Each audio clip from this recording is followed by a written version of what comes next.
अस्सलाम वालेकुम बच्चों। तो आज हम पढ़ेंगे मोमेंटम के बारे में। मोमेंटम बेसिकली है क्या चीज़। लास्ट टाइम में हमने न्यूटन की लॉज का डिस्क्राइब किया था। उसमें मैंने एक चीज़ बताई थी कि जो बड़ा मास होता है उसकी वेलोसिटी को हम उसको वेलोसिटी को चेंज करना डिफ़िकल्ट होता है बमुक़ाबिल किसके, जो छोटा मास होता है। यानी अगर आप एक फ़ुटबॉल को लात मारते हैं तो वो जल्दी तेज़ मूव करेगा, मतलब उसकी एक्सेलरेशन हम जल्दी चेंज कर सकते हैं, उसकी स्टेट में जल्दी चेंज ला सकते हैं। लेकिन ट्रक की जो स्टेट है वो बहुत स्लो चेंज होगी, उसका मास बहुत बड़ा है। तो बेसिकली वो जो क्वांटिटी है ना, वो क्वांटिटी मोमेंटम है बेसिकली। उस टाइम मैंने आपको नहीं बताया क्योंकि उस टाइम आपको पता नहीं था। तो वो क्वांटिटी न्यूटन ने उसको जो बोला था, वो मोशन की जो क्वांटिटी है वो मोमेंटम है। मोमेंटम का फार्मूला बेसिकली यही है कि पी से रिप्रेजेंट होती है momentum. P is equal to mass into velocity of the body.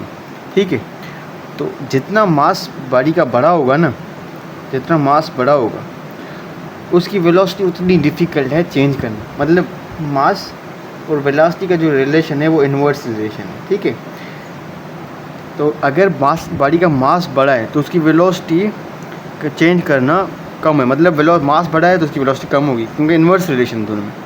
जैसे ही मैंने आपको बाल और ट्रक का मिसाल दिया, तो ये क्वांटिटी बेसिकली क्या है, ये मोमेंटम है। अच्छा, अब ये law of conservation of momentum. Law of conservation momentum ये बोलता है कि आइसोलेटेड सिस्टम है, उसका जो मोमेंटम है ना वो कंजर्व रहता है। आइसोलेटेड सिस्टम मतलब ये है कि वो क्लोज सिस्टम है, एक इस तरीके का क्लोज सिस्टम है। उसमें जो ऑपरेशन परफॉर्म हो रहे हैं ना, इसमें वो जो ऑपरेशन परफॉर्म हो रहे हैं, जो भी उसकी जो जितनी उसकी इनिशियल मोमेंटम होगा ना, वही उसका फाइनल मोमेंटम भी होगा।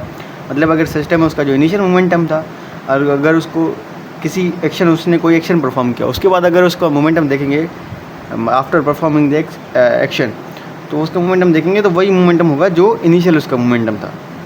तो ये बेसिकली लॉ ऑफ कंजर्वेशन क्या है, मोमेंटम है। तो वो ये बताता है कि जो इनिशियल मोमेंटम था उसका, वही उसका फाइनल मोमेंटम होगा। अच्छा, अब मोमेंटम के जो बुक है, चैप्टर में ये इक्वेशन दी जाती है। ये बेसिकली इक्वेशन आई कहाँ से, मैं आपको बताता हूँ। F is equal to M A, second law of जो है वो Newton second law of motion है। F is equal to M A. अच्छा, ए किसके बराबर होती है, ए होती है basically V final minus V initial upon में टाइम। ऐसा ही है, ए किसके बराबर होती है, इसके बराबर होती है। तो अगर इस ए को मैं इसमें इक्वेशन में पुट कर दूँ तो क्या आ जाएगा, F is equal to M V F minus V I upon में टाइम। ये आएगी। ठीक है, तो ये क्वेश्चन आ जाएगी। अच्छा, अब अगर देखें तो ये m जो है वो वी एफ के साथ मल्टीप्लाई है, वी आई के साथ भी मल्टीप्लाई हो रहा है।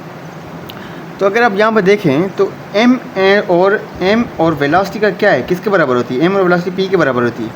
तो बेसिकली ये यही बताता है f क्या यहाँ पे क्या हो रहा है कि मैं अगर इसको ऐसे लिख सकता हूँ कि जो वी एफ है वो फाइनल पी एफ है माइनस, और जो वी आई है वो इनिशियल मोमेंटम है, और उसको टाइम से डिवाइड कर देंगे तो ये क्या बता देगा, फोर्स बता देगा कि जो फाइनल मोमेंटम था और इनिशियल मोमेंटम, और उसको टाइम के साथ डिवाइड कर देंगे तो इससे क्या आ जाएगा, हमारे पास जो है वो फोर्स आ जाएगी।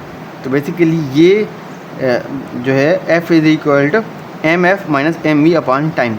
ये जो इक्वेशन है बेसिकली वो Newton second law of motion से ही निकली हुई है। और इम्पल्स क्या है, इम्पल्स बेसिकली क्या है कि इम्पल्स फोर्स और टाइम की प्रोडक्ट है। यानी ये जो टाइम इधर था उसको मैंने अगर इधर फोर्स के साथ मल्टीप्लाई कर दिया तो क्या आ जाएगा, वो बेसिकली इम्पल्स आ जाएगा। तो इम्पल्स क्या है, फोर्स इंटू टाइम है, और वो किसके बराबर होता है, वो चेंज इन मोमेंटम के बराबर होता है। तो मोमेंटम का कितना चेंज है, तो इम्पल्स क्या है, इम्पल्स बेसिकली क्या है, वो चेंज इंटू मोमेंटम है basically. Impulse change into momentum है। तो ये जो इनिशियल मोमेंटम वो फाइनल मोमेंटम है, ये law of conservation of momentum है। तो इनिशियल और फाइनल मोमेंटम कंजर्व रहता है हमेशा।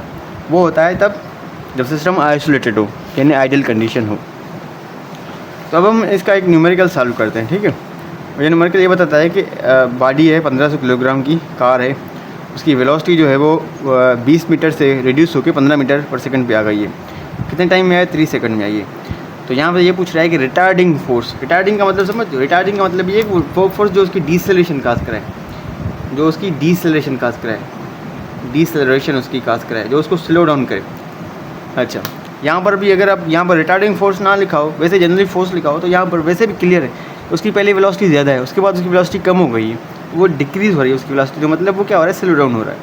तो यहाँ पर F is equal to M V F minus M V I upon time वाला फार्मूला यूज़ करेंगे। तो F is equal to M कितनी है, वो है 1500 और फाइनल वेलोसिटी कितनी है, वो 15 है, और माइनस एम कितना है 1500 और उसकी इनिशियल वेलोसिटी 20, और कितने टाइम में हो रहा है, वो 3 सेकंड्स में हो रहा है। ठीक है, इसको परफॉर्म करने के लिए पहले आपको क्या करेंगे, पहले आप डेटा लिखेंगे कि जो इनिशियल ये जो वेलोसिटी दी हुई है वो है 20 मीटर, वो क्या है, इनिशियल वेलोसिटी है, और जो 15 मीटर पर सेकंड है वो फाइनल वेलोसिटी है, और जो टाइम दिया हुआ है वो 3 सेकंड दिया हुआ है। तो इस इक्वेशन में पुट करेंगे तो वो क्या आ जाएगा, हमारे पास फोर्स आएगी। तो 1500 मॉस रखा, और जो वी एफ है फाइनल वेलोसिटी वो 15 है माइनस, तो 1500 इसका मास है वो, और इनिशियल वेलोसिटी कितनी है इसकी 20, और उसको किसके साथ डिवाइड किया, 3 के साथ। तो 1500 15 माइनस 20 तो -5 आएगा, तो 1500 ठीक है इंटू -5 अपॉन में 3। तो यहाँ पर आप देखें तो इसको पुट करेंगे तो आंसर आएगा 2500, क्योंकि माइनस का 5 है, तो माइनस का 2500 है। माइनस का मतलब समझते हैं, -2500, इसका मतलब ये कि जो फोर्स है वो रिटार्डिंग फोर्स है, ये इसको डिसेलरेट कर रहा है, इसको स्लो डाउन कर रहा है। तो -2500 न्यूटन का मतलब यही है कि ये इसको जो है वो स्लो डाउन कर रहा है। तो मोमेंटम ये जो है वो ये न्यूमेरिकल था। अब क्या था कि पहले हमने मोमेंटम समझा कि मोमेंटम क्या चीज़ होती है, उसकी वेलोसिटी और मास का क्या रिलेशन है, कि जो बड़ा मास होगा उसकी वेलोसिटी बहुत चेंज करना मुश्किल होती है, अगर छोटा मास है तो उसकी वेलोसिटी चेंज करना ईजी होता है। मतलब वो वही मिसाल बाल और ट्रक वाला। और इनिशियल और फाइनल मोमेंटम मतलब लॉ ऑफ कंजर्वेशन मोमेंटम का, और ये फार्मूला जो था वो कहाँ से आया था, वो सेकंड लॉ ऑफ न्यूटन के सेकंड लॉ मोशन से आया था वही। और इम्पल्स क्या है, impulse basically force into time product है, यानी जो यहाँ पर टाइम था वो फोर्स के साथ मल्टीप्लाई होगा, तो ये दोनों, ये जो पूरा टाइम है उसको इम्पल्स बोलते हैं। और इम्पल्स क्या है, ये बेसिकली क्या है, ये बेसिकली चेंज इन मोमेंटम है। तो इम्पल्स क्या है, बेसिकली चेंज इन मोमेंटम है, और ये हमने न्यूमेरिकल सॉल्व किया। तो उम्मीद है कि आपको समझ आ गया होगा। फिर भी अगर आपका कोई सवाल है तो आप कमेंट बॉक्स में पूछ सकते हैं, इंशाल्लाह कोशिश करूँगा मैं आपको जवाब दे दूँ। मिलते हैं नेक्स्ट वीडियो में। Thank you so much.